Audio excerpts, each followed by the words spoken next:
Welcome to the Superhero of Love podcast. I am Bridget Fonger. I wrote a book called Superhero of Love, Heal Your Broken Heart, and Then Go Save the World. That book is going to be out in January 2019, but I didn't want to wait until that time to start talking to superheroes of love. And guess what? Here's the news. You are a superhero of love. And through talking to other superheroes like yourself, tapping into that little superhero inside of you, I'm hoping that you and I and all of us start feeling more and more like superheroes of love, meaning that we love and are loved more than ever before. So welcome. Let's get this party started.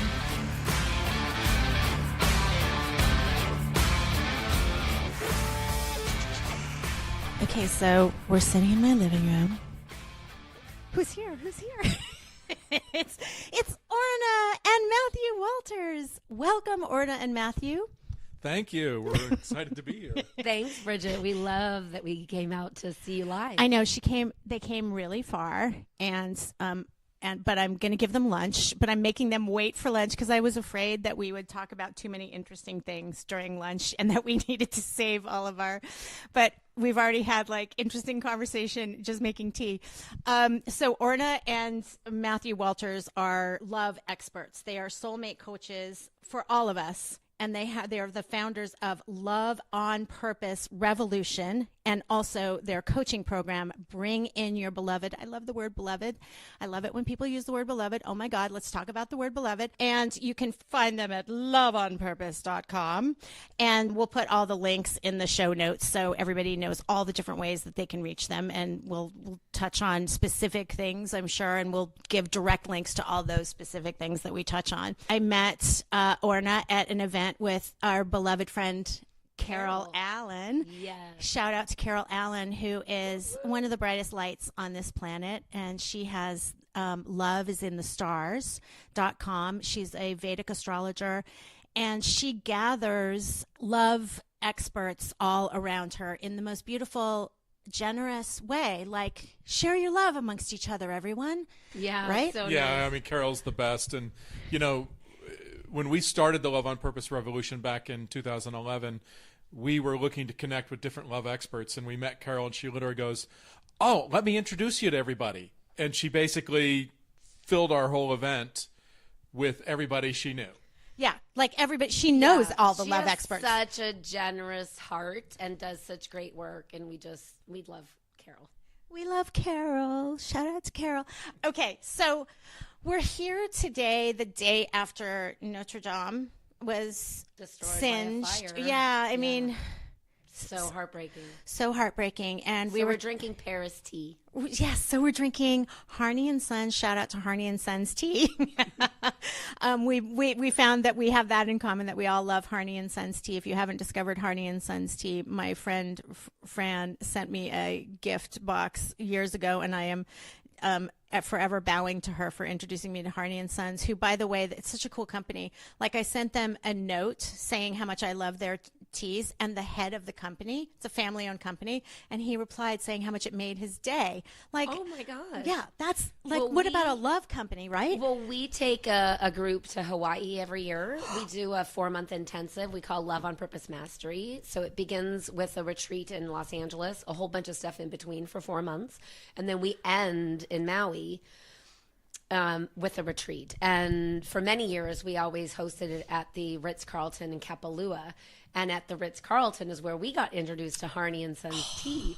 And they have this lemongrass green, which for us is like our Hawaii tea. Yes. It has, Matthew, what are all the flavors It's in got coconut and lemongrass, and they call it, Thai green tea or something like that. But for us, it just reminds us of the islands, It's right. all aloha It's a for love us. tea. It's a Yeah. love tea for you guys Yeah. because it brings. Well, that's why we end in Maui, because Maui is the love island. Yes. And so it's so special and powerful there. And it's really, to bring that group together there and to be together in a retreat in such a special spiritual location. Well, there's actually, if you don't mind me just jumping in, there's an amazing story about that. So the first time we were there, we were in the suite at the Ritz-Carlton looking out at the ocean, and there's this piece of land called Dragon's Tooth that sticks out into the, the way all the volcanic rock is there. And we see these people walking like they're kind of like walking in a circle and then stopping and walking back and walking around, and they're looking down at the ground as they're walking, and I'm watching this for like 20 minutes, and I go, there's a labyrinth down there. Oh my God, that's so cool. So we go down and we find this labyrinth that somebody put on this thing that's jutting out into the ocean. Oh my God. And so we actually ended our retreat doing a whole meditation on the labyrinth, which was pretty amazing. So beautiful. the next year we go there and we meet with the cultural advisor to the Ritz-Carlton, who's really in tune with the Hawaiian spiritual practices and all the traditional Hawaiian, stuff. And he tells us this story about the labyrinth because he's the one who built it. And he said, I put it there, but we don't tell anybody that it's there. Oh, my God. Like he says, I know so much about the two of you that you discovered it because you only discover it if you're meant to. Wow. He said, people come here year after year after year and don't know that it's there. He said, the fact that you guys showed up here and found it on your first visit, he's like, that says a lot about who you are. And one of the things he said about that Dragon's Tooth area is that it's a portal to the ancestors. Wow. And we do such powerful inner work, right? We're all connected back through the ages. Like so much of who we are through epigenetics and everything, right? We're tied to the past. And so much of what we do to remove blocks to love is to free people from the past. And it was such a powerful place to do this, to sort of have the ritual of finishing this program there that we'd go back every year. Tell us about that workshop. And is it for single people? Is it for couples? I'm curious about the...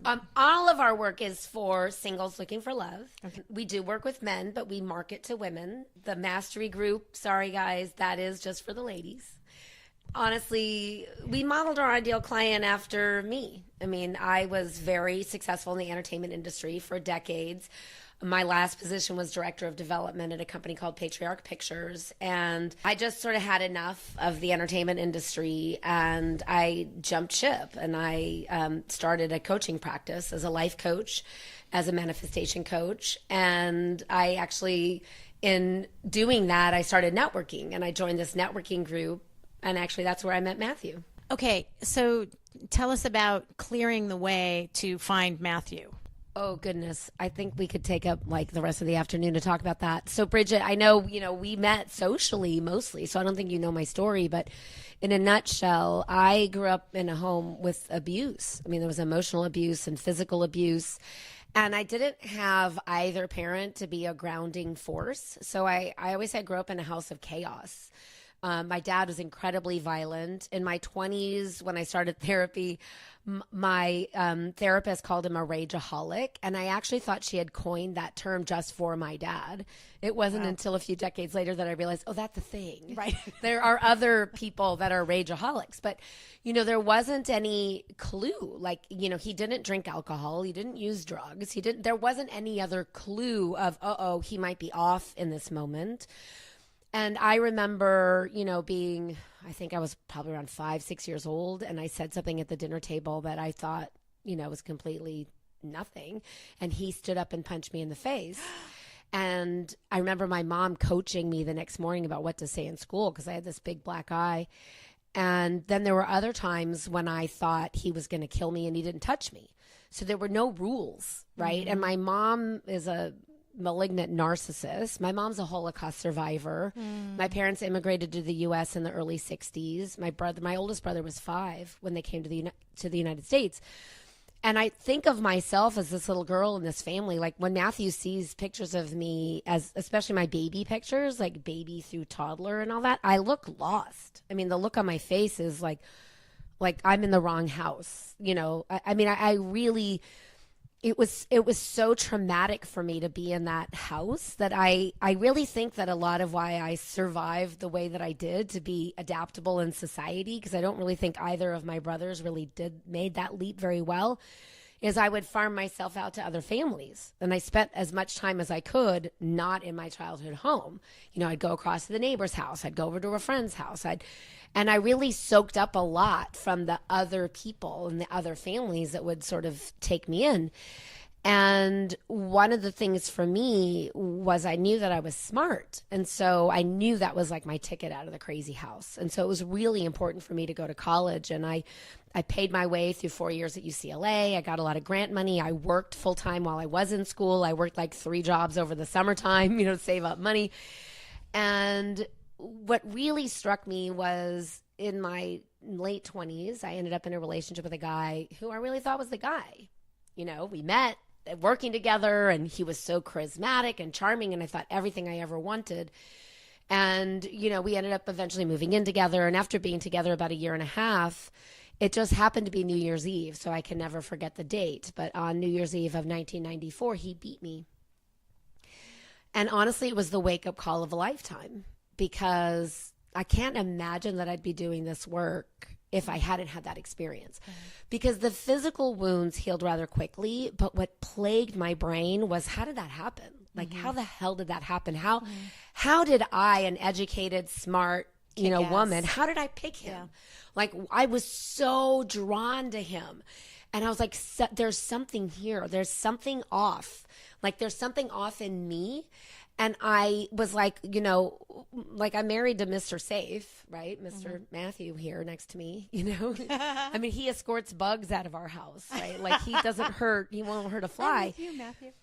And so, in my past, I would have never found this safe guy attractive, right? And so I knew something in me was off. And honestly, there wasn't love on purpose. There wasn't an Orna and Matthew. There wasn't a system. And so I spent literally decades and hundreds of thousands of dollars and tons of time and energy and effort to go, how do I change this? Because when I would get really quiet and I would ask myself, what do you want? I just, like, in my soul searching and in my heart of hearts, I'd ask myself, what do I really, really want? And the answer always came back as love. I wanted love. And it wasn't that I needed to share my life with somebody. I didn't need a man for something. I mean, I was working in one of the most competitive industries in all the land, making movies of $100 million plus budgets and more, and all around the globe, and working for some of the most successful producers in Hollywood. And that was just very satisfying to a degree. But when I really looked at it, it's like, what did I want? Like, I didn't need a man, but I wanted that special connection. I wanted somebody to really get me. I wanted somebody to share my life with. And so it was important to me to figure this whole thing out. And so what I know now is that we choose what's familiar.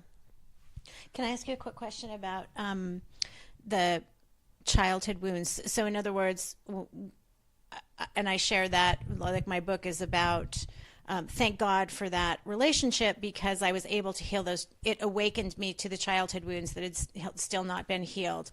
So did you heal those do you feel like you healed those childhood wounds? Yeah, I mean, I think it's a transformation. The work that Matthew and I do revolves around this idea, we sort of coined this phrase we call your love imprint. Right? So your love imprint is how your subconscious mind identifies as love. And so you have to remember, as human beings, we're wired for survival. We're not wired to thrive. Like, to the subconscious, everything is about surviving, keeping you alive. And we exist in this very narrow strip, right? We exist in this narrow sort of little Goldilocks zone of temperature and of heart rate and of all of these different things.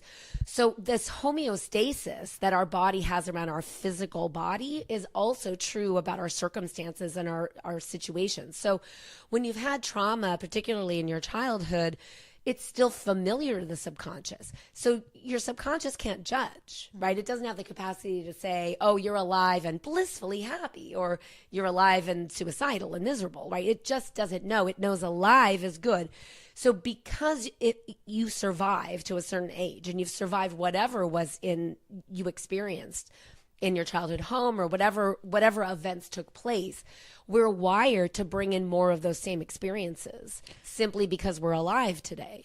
Speaking of subconscious, I just want to, because I didn't give any of your credentials, so you just told us your credentials, though, which is great. But sure. Matthew, hypnotherapist. Yeah, and let's talk about certified the subconscious. hypnotherapist. Yeah. I'm also trained in NLP, neuro-linguistic programming, therapeutic imagery, all different ways to access the subconscious and speak the language of the subconscious, right? Because the subconscious doesn't speak English or French or Swahili or whatever our language is, right?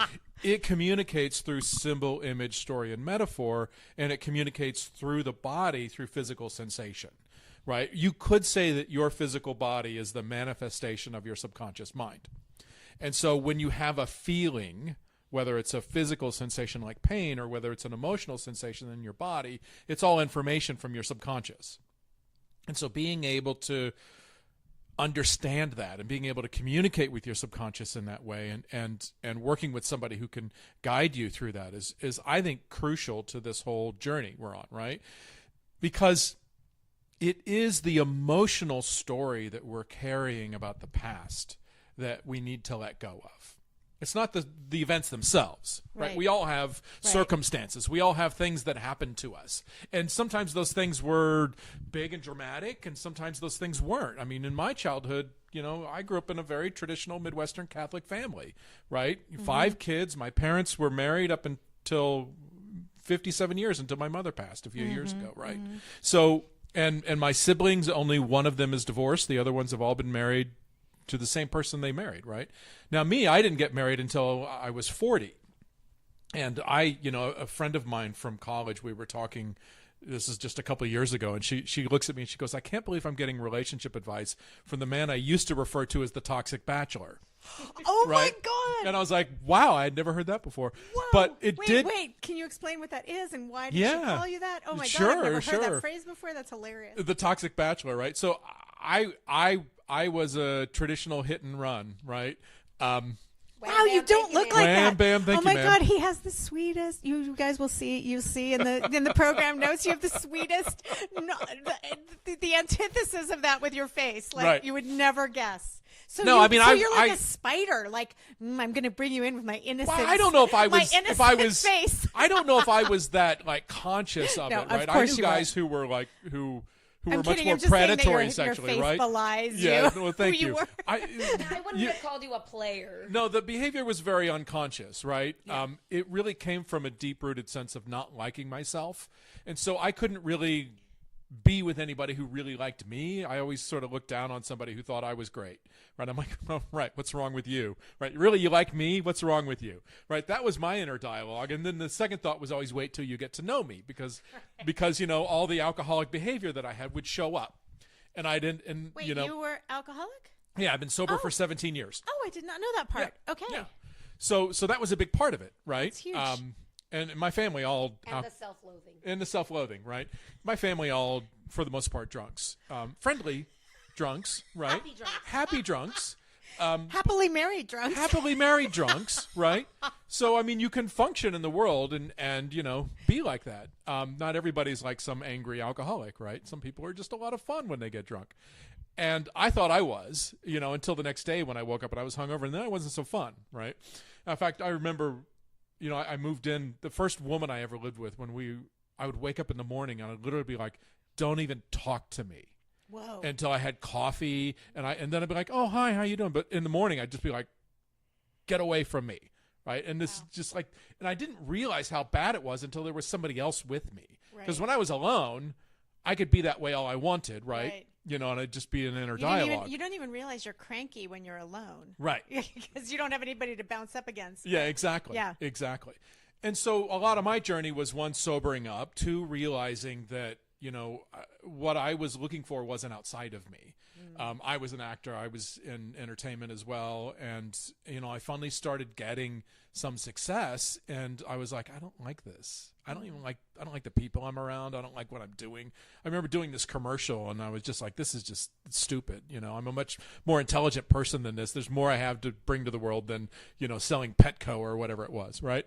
And so I realized it's like, oh, I'm the reason I'm unhappy. And I went on this whole journey. I started studying meditation and yoga. I discovered hypnosis and hypnotherapy. I discovered all this stuff, and it really woke me up to, what was really going on. And something really interesting happened. So when Orna and I were falling in love, and I was hearing her story and learning about her and everything, I had this client, this hypnosis client, and she came to me because she had been dating this guy, this really charismatic artist, right? And she was somebody who had been like 8 or 9 years sober, And this guy was an alcoholic and, kind of a nut job. And he would literally like leave open bottles of alcohol at her home, right? And as he discovered things about her childhood, he would use them to manipulate her. Oh, Jesus. And then the whole thing ended dramatically. And then God. she was like, I can't stop thinking about him. She was devastated. She was devastated. And obsessed. And obsessed with this guy who consciously she knew was horrible and horrible for her. And so she came to me, she's like, I don't know what to do about this. And working with her and also getting to know Orna and hearing her story and her journey was sort of, for me, the light bulb that went off where we discovered this idea of your love imprint, right? This whole idea that as a child, we come in needing to feel loved and safe. Right? Those are like two emotional needs that we have to have in order to survive and thrive in the world. And we're really adaptable. I don't think people understand how adaptable the human species is, right? We'll take any horrible situation and we'll contort it in our own minds so that we get the love and safety that we need, right? Now, it's not really the love and safety we need, but it sort of like becomes the strategies we need in order to try to get them, right? And we do it in this really interesting way. We say, instead of saying, well, gee, mom, or gee, dad, or whoever that person is who's raising you, like that's not really helpful, right? This isn't good parenting. This isn't good parenting. What would be really great is if you just gave me a hug and told me that you love me and everything's going to be okay, right? We don't, instead of like being able to articulate that, we say, what's wrong with me that my parent is behaving this way? We take full responsibility as children. Yep. So my love imprint is, from my family's, I'm unlovable. So of course I didn't get married until after 40 because honestly, I never thought anybody would marry me. I mean, even when Matthew proposed and I said yes, he's like, okay, so you've been planning this since you were 4 and you know exactly the wedding you want. I laughed. I was like, no, I honestly, I never thought I would get here. I didn't know I would get here. And actually, even a couple years before Matthew was the first time I'd ever decided I actually wanted a husband. And I spent so much time then working on this idea of bringing in a husband, like not a boyfriend, a husband. That's a very specific thing because I never knew that I wanted to get married. I mean, even when I was a little girl, I thought it'd be cool to just like live across the street from my husband. I'm like, why do people have to live in the same house? That seems like a lot of work, I actually still think that's Well, you can have your true soul partnership that way. I mean, certainly not everybody is supposed to work with their spouse. I mean, Matthew and I are married 10 years this year. And we joke that because we work together and we spend, 24/7, 365 together, that it's like dog years. So this year we're actually married like 70 years, because we work together too. And that's not for everybody. You get to create it for yourself. No, and that's why I made the mistake. I just want to acknowledge that I made the mistake because I know your website. I know your material. I read your materials and we talked a little bit. And I'm sure it's all very clear that it's for single women. But you guys are such an incredible couple. So it just feels like, have you thought about working with couple? I mean, like, seriously, you're just such an emblem of making it work. Thank you. That's really sweet. And we did actually briefly work with couples early on. We flirted with it. We had a couple, like 3 or 4 couples that we worked with. And one, we realized the structure of what we do was too unwieldy to do with 4 people. Okay. Right? It was just like, That's a lot of people on the line. There's a lot of people because we coach on the phone, right? Okay, and it's a lot of people on the conference line and who gets to talk and how does everybody get their turns. We tried breaking it up where we do some sessions with the wife and some with the husband, right? And then we bring them together and it was just, it was just not it wasn't practical, but also we hadn't been married that long. And so we were still very much in the honeymoon phase of our relationship.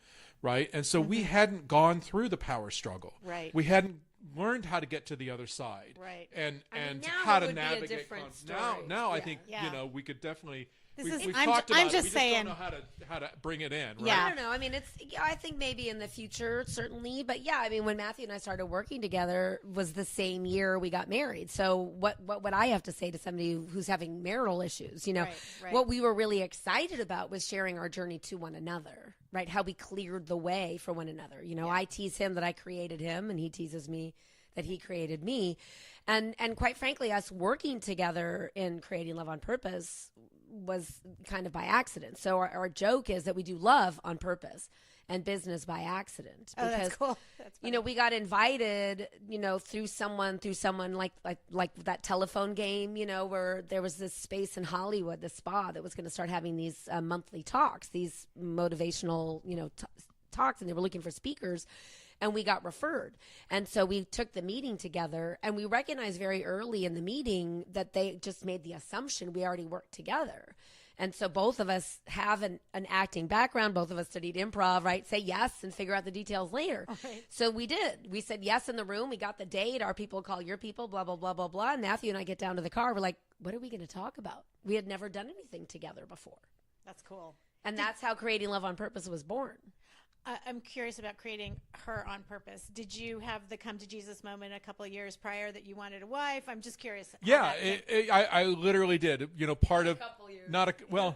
Longer than that. It was a little bit longer than a couple of years. I mean, the journey took a little bit for me because once again, you know, we didn't have a path. We didn't have somebody else showing us the way. We had to figure it out ourselves, right? And I did sort of wake up, and the whole idea of actually wanting a wife and wanting to be in a relationship long term was like kind of a wake up call. It's like, oh, that's interesting. I actually would like that, right? And so, you know, and I mean, this is something I think a lot of women need to understand about men, right? Because once I had that realization, I started doing things to get it. Right? I started taking action. You saw the goal. I saw the I'm goal. gonna walk toward that goal. And I started walking towards the goal. I Yeah. mean, I didn't realize I needed to get more clear about the goal, what the goal really was, right? And I needed to also deal with some of my own stuff in order to be available for that. But I did start like doing things, right? That guys who want a relationship act like guys who want a relationship. Yeah. And guys who don't are like how I used to be. And we've told this story a lot, and I think it's really helpful. I remember there was this woman I knew through work and friends and stuff, and you know, she let it be known to me that she liked me.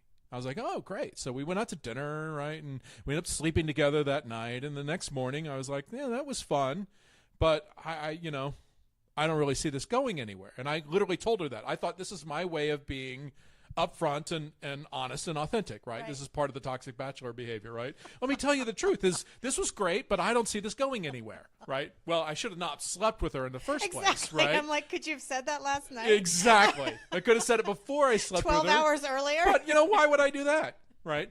And she looks at me and she goes, oh, no, I'll show you. We're supposed to be together. Yeah. And my response was, instead of saying, well, no, that's probably a bad idea, right? My response was, sure, knock yourself out. Sure, knock yourself out. Right? So we end up like having this weird sort of like dating thing for several months where, you know, she's like pulling out the stops and trying to prove it to me. And I'm getting regular sex with a woman I find attractive and enjoy her company. Oh my God. I didn't have to do a lot. And I didn't have to do anything. I'm curious, what was she doing to prove it to you? I'm curious. I would just, I mean, doing everything, making the plans. She would, yeah. I mean, so she was being the man. She was being the man in a the lot of ways, but also she would take anything I did and interpret it as, oh, I've changed my mind, right? I mean, I'm somebody who I've always liked camping. I've always liked the outdoors, and living in Southern California, you know, winter camping out at like Joshua Tree in the desert is really beautiful. And so I wanted to go on this camping trip, and I couldn't get any of my friends to go. So finally I just called her up and said, well, do you want to go? Because I didn't want to go by myself, right?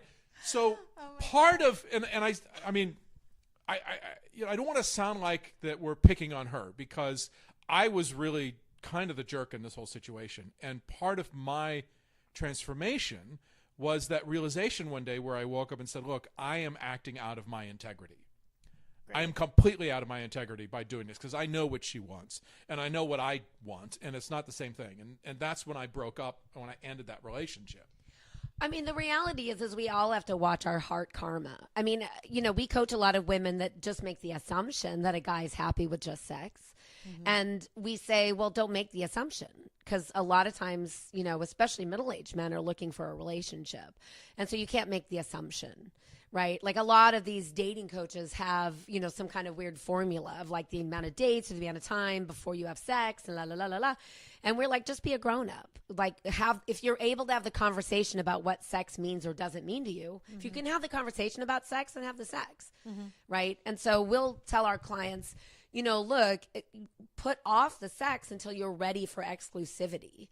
Middle-aged men are starving for affection and love and want a relationship, especially if they've been divorced and they've been beat up and they're in a place, a lot of them have left marriages or they didn't leave the marriage. It wasn't their choice. They were like surprised by the being served with divorce papers. And they were like, oh my God, she left. And yet they're like, oh, well, I couldn't really win. I didn't know how to win with her. I didn't know how to please her. I didn't know. And I just want to say this, because when Matthew shares those stories of him as being the toxic bachelor, I don't know that guy. Right, that was right. Matt. Right. I'm married to Matthew. Right, It's like a whole different persona. It's like some guy I never met. Right. Like I never had to ask him, well, where's this going? Right. I never had to ask him. He led the relationship every step of the way. So do you still feel like that the male and female roles are? Well, I think once you settle into a relationship, there's a different rhythm to it for sure. But I think it's important in the beginning of the relationship to have it established where the man is the man and the woman is the woman. I know for me, it's important that I have a ritual at the end of the workday. I mean, for one thing, I worked in the entertainment industry. There wasn't an end to the workday. I mean, I joke that working with my husband, I learned a phrase I'd never heard before. It's the end of the day. Right. You know what? I have to interrupt you to just say, because it's something that popped into my head earlier, because I used to work in the entertainment industry as well. I think that there are a lot that the entertainment industry basically is chaos, because if you haven't worked in the entertainment industry, the person who's listening right now, you literally, you even when you are at the end of an 18-hour day, as you're going to sleep, you're writing down the list of things that you need to do at 6 a.m. and blah, blah, blah. But it seems like there are a lot of childhood wounds running around the entertainment industry. Oh my God, trying to earn love. I mean, a lot of our clients recreate their childhood in their place of work. Yeah. And a lot of our clients actually have left their job, not necessarily the career, but the job. I mean, we have a client right now who, when she started working with us, was like, "Oh, I need to get out of my job." She works in academia. She works at a college, and she's like, "I've been applying for other jobs for 3 years, and what was it? Less than 3 months, she got a new job in another state, better job, and she spent the holidays moving." To a new state, to a new school, to a new university. I mean, her whole life changed. And she was like, oh my God, you guys are like magic. We're like, no, you're magic. We just showed you how you create for yourself, right? So love that you both say that you didn't have anybody leading you down the path. And so you can help your clients cut a shortcut through a straight line. There's a straight line between A and B. You don't have to go A. Well, I think of it like doing the work on your own is happenstance. It's like what ends up happening. I kind of think about it like at least for me, I know, and a lot of people that we've talked to, it's sort of like a slinky that's just barely stretched out. And so you make a little bit of progress and then you have to go around again. And you go forward just a little bit and then you have to go around again. And it's exhausting and you start to doubt yourself and it's time consuming and it's really, it weighs on your soul. It really weighed on me. I mean, I spent most of my life thinking I was broken. Mm-hmm. I mean, like literally broken. I thought I was unlovable. Yeah. I thought I was unlovable. And so being in this relationship where I am met with love, even when we fight, even when we disagree, even when there's conflict, even, all of that, like one of the foundations of our relationship is we don't withhold love. So even in an argument, we don't withhold love. I remember once we were having an argument and we decided we were going to pause. We're going to take a break, right? We just needed a break. The emotions were too heated. And I said, well, I'm going to go to the store. And so I went to the grocery store and I came back. And at the time, Matthew was vegan. And I got him like his favorite vegan cookie, right? Like I got him a treat. Aww. And we were in the kitchen and he's helping me put stuff away. And I was like, oh, here. And he goes, oh. And he gave me a hug. He's like, oh, we were in the middle of a fight and you got me a treat. And I was like, well, yeah, I might be mad at you, but I still love you. I know you have something else to say, but I want to ask, how do you, because that is a muscle that is really hard to exercise, the being love in the middle of conflict. So give us your favorite trick for that, Matthew. Wow. So I like this. So we learned this from a relationship therapist and coach we know, Susan Campbell. And she's pretty amazing. And she talks about, a lot of people talk about the 5 stages of relationship, or the whatever stages relationship, right? But They're all 5, but there's different. they're all 5, but there's different labels. So there's the first stage, which is the romance stage. There's the second stage, which is the power struggle. And then there's 3 other stages after that. And that's what most people don't realize. Most people experience the romance phase and then the power struggle phase, and then either they fall back into the romance and then back into the power struggle, and they go back and forth like that, or the relationship ends and then they go rinse and repeat it with somebody else. Right. Or break up and repeat with the same. Exactly. Yeah. And so what we need to understand is, in order to get past the power struggle into the stability phase, you have to learn how to fight differently, right? Because in the power struggle, it's an ego struggle. It literally, so we've come together in the romance phase as 2 people and become one, right? That's in the sense how we all think about it, right? We're now this unit, right? And we're in sync, and we have all these feel-good chemicals, and then these chemicals wear off. It's a high. Right? And then the high wears off, and then we go, who is this person I'm with? And why do they leave the towel there? And I can't believe they just, right? And we have the whole list of things that just drive us crazy, right? And we start getting into an ego struggle, and the ego struggles basically is some version of, I wish you would do this more like me, because then we could get along. Right?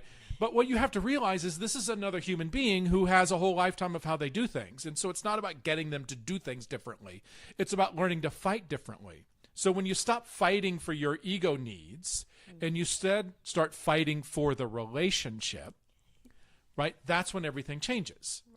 Because it's no longer you against me, it's us against the world. Even when it feels like it's you against me. That's right. Because the power struggle is an individuation that those people have to go through. Just like if you raise kids, right? Teenagehood is an individuation of that child going through teenage years before they become a young adult to a full-fledged grown-up, right? It's really important for that to happen. And so same in an intimate relationship and a romantic relationship. We come together with those feel-good chemicals. And what most people do is we hit the power struggle and they go, oh, crap, this isn't the right person. You know, this myth of accidental love that when we meet this unicorn of a person, we won't have any problems, right? And during that power struggle time, you're also dealing with those childhood wounds that are being triggered. Absolutely. So you're trying to... And that's that. And I just want to, because we did shout out, I want to say again, shout out to Dr. Susan Campbell, right, of Getting Real, right? Getting Real, that's her thing. And so, a lot of that stuff about learning how to navigate conflict, we teach our clients in the process of how we work with them to begin with. Because we're always like this, well, what's the point of bringing in the guy if it's not going to last? Like, we've all been there where our hopes, right? Like hope. Oh my gosh. At the beginning, we go on even a first date filled with hope that this person is going to be the thing we want it to be, right? And the hope is the last thing to leave. So it's the first thing to come into a relationship before we've actually sometimes even met the person physically in person. And sometimes that hope can linger even long past a divorce is signed, sealed, and delivered, And so hope is the last thing to leave. So when you understand how we literally teach our clients what we call the strategies for lasting love, because the strategies for lasting love have you be in the seat of responsibility. When Matthew and I do have conflict, and trust me, every single one of our clients has asked us, well, do you guys fight? And we're like, well, yeah. They're like, well, what does it sound like? Well, it sounds like a fight. We're people, right? It's not pretty. But the thing is when you understand and you have the skill, and it is like a workout, right? Like we tell our clients to work out at the authenticity gym, right? When we learn to fight and say, I, instead of you, and you take responsibility for your triggers, your stuff, your wounds. That's one of the things that Matthew and I are really, really good at, we're really good at taking responsibility and saying, oh, I got triggered. I'm sorry. My communication wasn't great. Or, oh, I'm sorry. I got defensive, or, whatever. It's the I languaging that really we can use the conflict as a doorway to a deeper connection. So your number one tip then, it sounds like, because I was asking with some tips about those moments when you're in the middle of the conflict. How do you pick up the vegan cookie? How do you make the choice for love? And so your number one, I'm guessing, is what you just said, which is take responsibility. And also mastering the I language takes practice. Right? Like, we teach our clients a communication tool and we tell them to practice it from first meet. Right? And we have some people that freak out. Well, why would I want to be authentic with somebody I know I don't even want a second date yet? And we're like, well, if you can't be authentic with somebody you're never going to see again, at what point will that suddenly kick in like a habit? Those people are practice. Use the dating process as practice. Work out at that authenticity gym, man. Put the weights on there and work that authenticity shit out, because you're not going to suddenly be authentic 2 kids and 5 years into a marriage. You're not going to suddenly go, oh, let me tell you what I'm really feeling right now. Right. It's not going to suddenly become a habit. So use dating as practice. Practice, practice, practice. And the thing is it's like the right person for you when you can navigate the bumps together. Mm-hmm. It's not like Matthew and I didn't hit any bumps along the way. We hit a lot of them, but we didn't avoid them. So my other big tip, if you want tips, is really to say, don't iron out the bumps.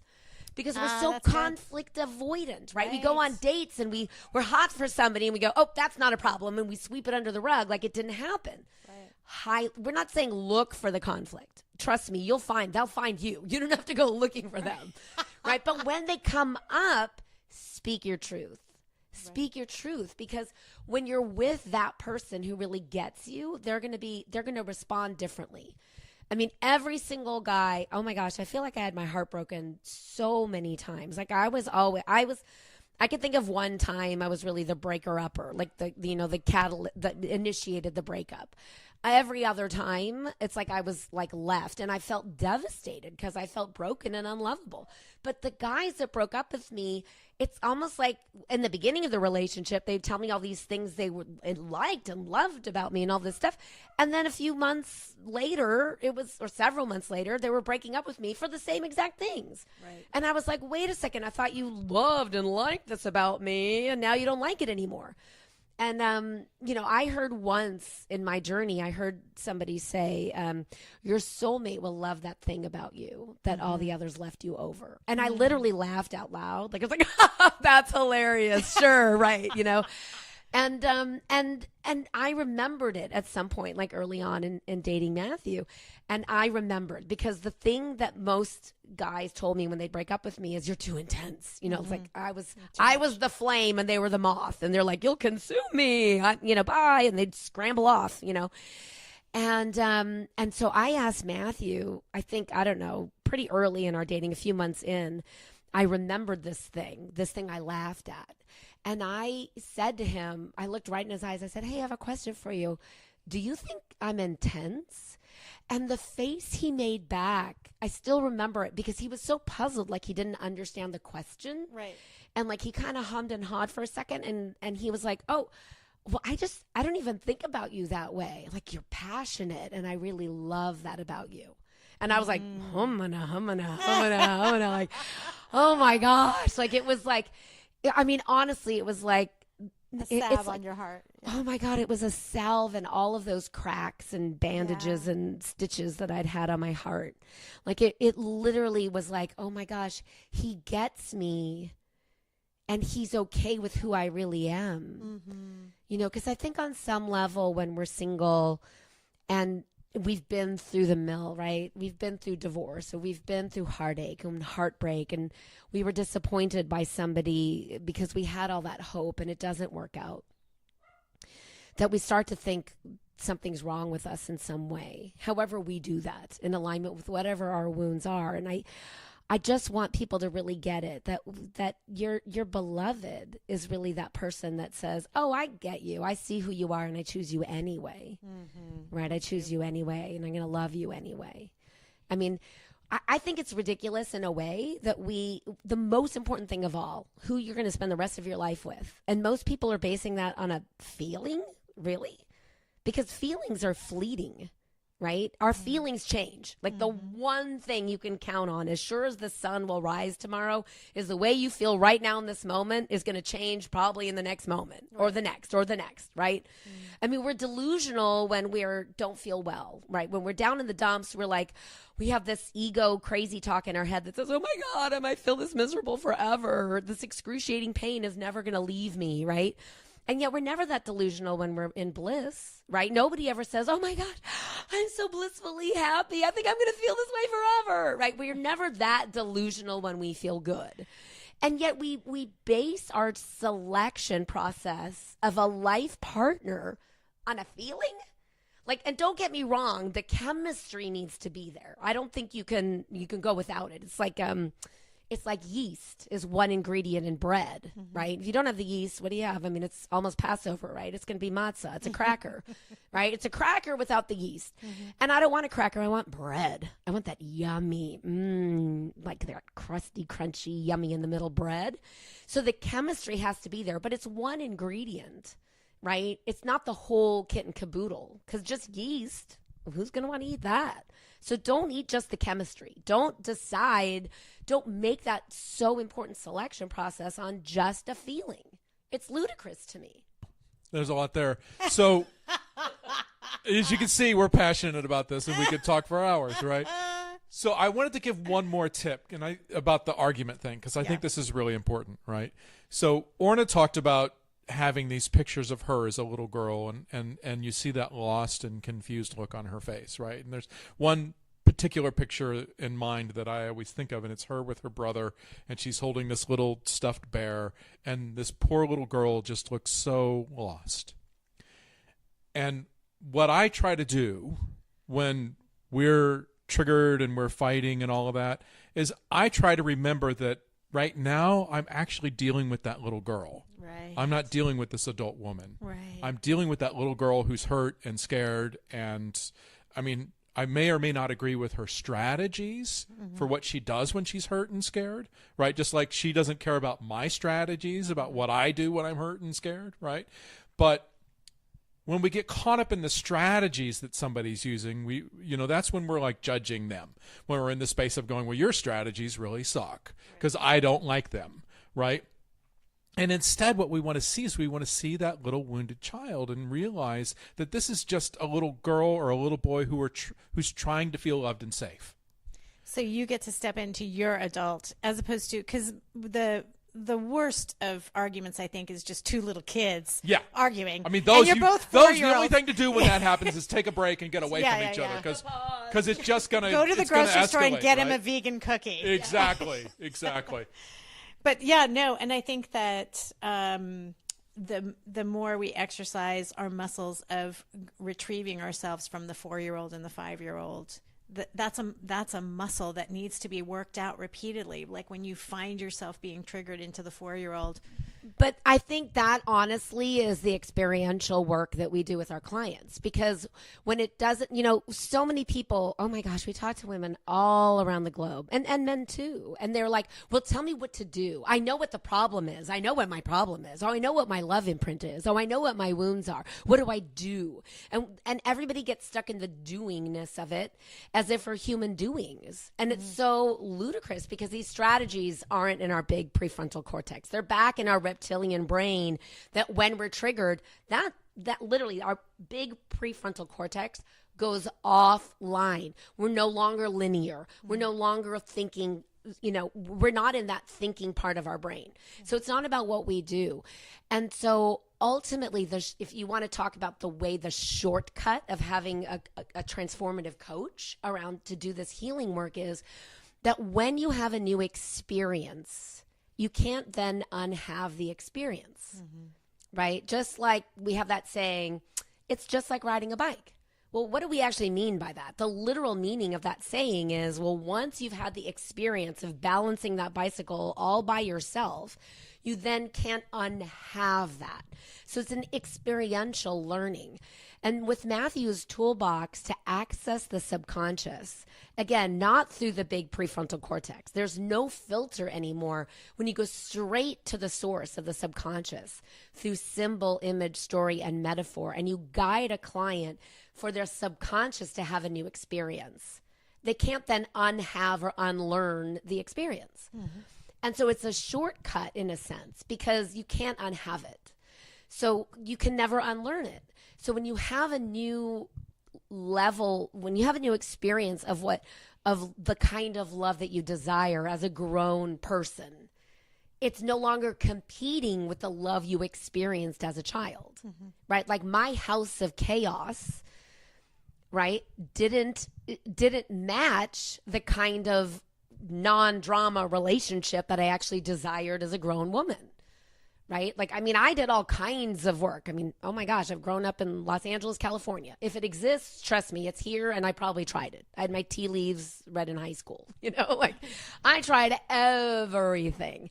And I think everything was a part of my journey because it was like a smorgasbord. It's like I took what was useful and I discarded the rest.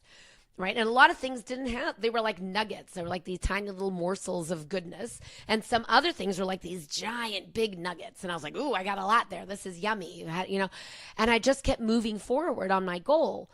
And what I want to say is it's like, yes, you can stumble and bumble around doing it all on your own, like you're in a maze, and you might hit a dead end and have to go around and back again and around, back again, or like the slinky, however you want to think about it. But the system that we created, allowing us to really work with the subconscious mind, gives us the opportunity to create what we like to refer to as a life makeover for a love makeover. Because ultimately we receive through the same size, hose, let's say, whatever it is that you want, right? So if you want to receive more, whatever that is, love, abundance, joy, whatever, in whatever part of your life, you're receiving it through the same space.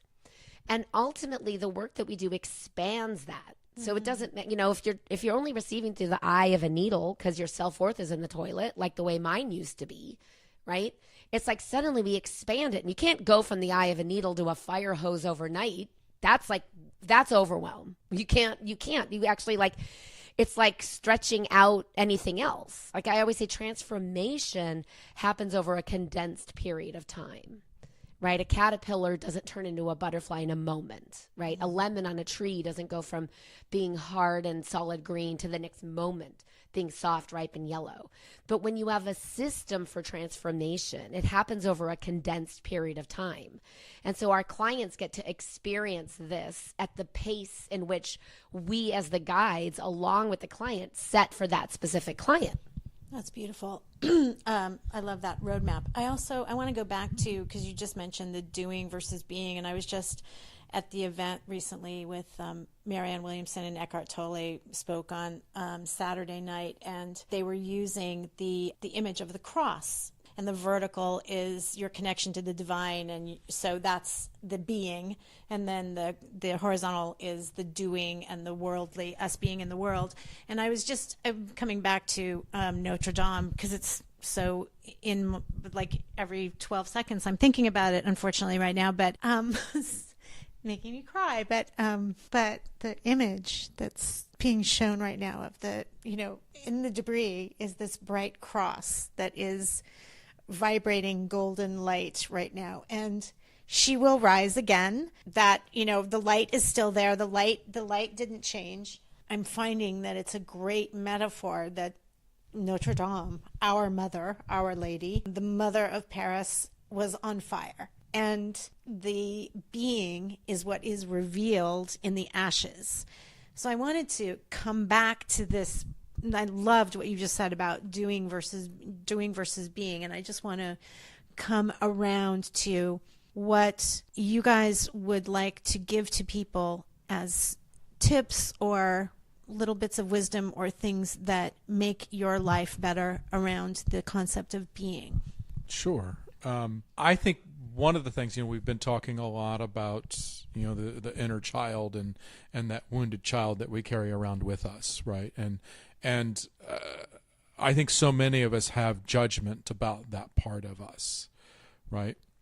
You know, and it's one thing to just say, well, you were doing the best you could with the information you had, as if that's enough to just go, oh, okay, right, I get it now, right? But when you are triggered and when you're in those strategies that aren't helpful and aren't useful, a big part of your own healing is to be able to sit with that and have compassion for that part of you that is really trying so hard to help you feel loved and safe. It just doesn't have a good strategy for it. Right, the not knowing. Like right? being comfortable in the not knowing. Yeah, it's and okay I think to not know the right. answer here. You know, and I think a big part of it is that we judge ourselves because we have bad strategies, right? As if that's part of our identity, right? But a strategy is just a behavior. We always say it this way, you know, what if we could show you a new way to get to work that gets you there 5 minutes faster with no traffic? Would you ever take the old route? Right? And everybody goes, no, I would never take that old route. Why would I do that? Right? But the truth is there's going to be a day where you're not paying attention. There's going to be a day where you're tired. There's going to be a day where your mind is somewhere else and suddenly you're stuck in traffic. Right? And the mistake we make is go, oh, I guess all that work I did didn't work. I have to stay here stuck in traffic, right? And what we want you to realize is, no, there's this other road right over here. You have to make the choice to get out of traffic and go over there, right? And part of that is to have compassion for that part of you that's stuck in traffic again, right? And to go, oh, okay, this is just my old strategy. This is just that inner child. Because, you know, we can, whatever work you're doing, right? Whatever healing work you're doing can show you new ways, can give you new experiences, can give you new behaviors, everything. But those pathways that we learned as a child are not going anywhere. They may get a little worn over if we stop walking them so often, right? There may be some weeds growing on them, but they're always going to be a neurological pathway that if we're not paying attention to, we could slip right into like that. Right. And so having compassion for that part of us, right? Having compassion for the piece of us that slips up, that's tired, that's not paying attention, and now is suddenly doing that thing that we so don't like, right? And loving that little child in us is a big part of the healing journey, and it's a big part of it. I always say it this way. It's the work has to be done on all levels. Right? There has to be physical work where you're releasing the trauma from the body. There has to be mental, emotional work where you're thinking about things differently, where you're healing those old emotions. And then there has to be spiritual work where you realize, you know what, this is all for a bigger purpose of my soul evolving. Right? And that to me, when you say the image of the cross, right? That's how I see it. It's like that vertical piece is the sole truth of us, right? Of what we are and what we're here to do and what we're here to be. That crossbar is the realities of the physical world. And because, you know, they say the doing, the action, right? That's all the physical world. That is us thinking differently, taking different actions, right? And the doing of it. But if we're doing the doing of it, but we're not connected to the bigger purpose of it, we're not going to really get I love the important word that I'm plucking out of what you just said is the word compassion, having self-compassion and also having compassion for others. In other words, I feel like, you know, when I was looking at the fire and thinking of it as a reflection of this world, that we have so much fire going on, not just in this country, but in all of our hearts are on fire, and we all feel that we're absolutely correct and right, whether we're red or we're blue or we're purple. We all feel that we're right, and we, you know, a lot of hearts are on fire on this planet right now, and I think it is a reflection of that. And I feel like, and in fact, the event with Marianne and Eckhart, the title of it, and it's eluding me right this moment, but compassion was in the title of this event, and it just feels like that when we look at that golden cross, if to quell those fires, if we can have, like you just said, compassion for ourselves and also compassion for others, it's beautiful.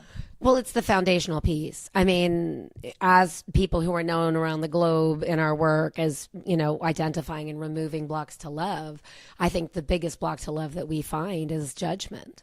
And the only way to heal judgment is with compassion. The only way.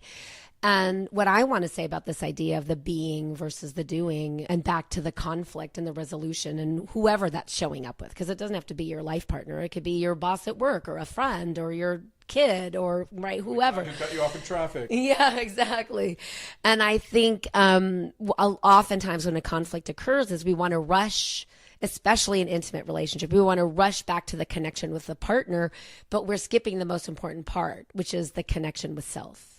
And so you can't actually truly repair and end a conflict if we don't have connection with self first, right? We have to, that has to occur first, right? So it's like. And she's gesturing toward her heart. Yeah. Which is perfect for a Superhero of Love podcast. I just want to say thank you both for coming and contributing to all the hearts of all the listeners, contributing to my heart too. That was beautiful. And I'm so excited for your work and the work that you're doing out in the world, and I will put every single link to every single thing in the podcast notes, and everybody look them up again. Let's give them the website loveonpurpose.com. Thank you so much. So everyone go check Orna and Matthew out, and thank you for coming. Thank you. This has really been fun. Yeah, this has really been special, and I love that it's been really deep, because that's really important to us. And just thank you so much for having us here in your beautiful home. Thank you.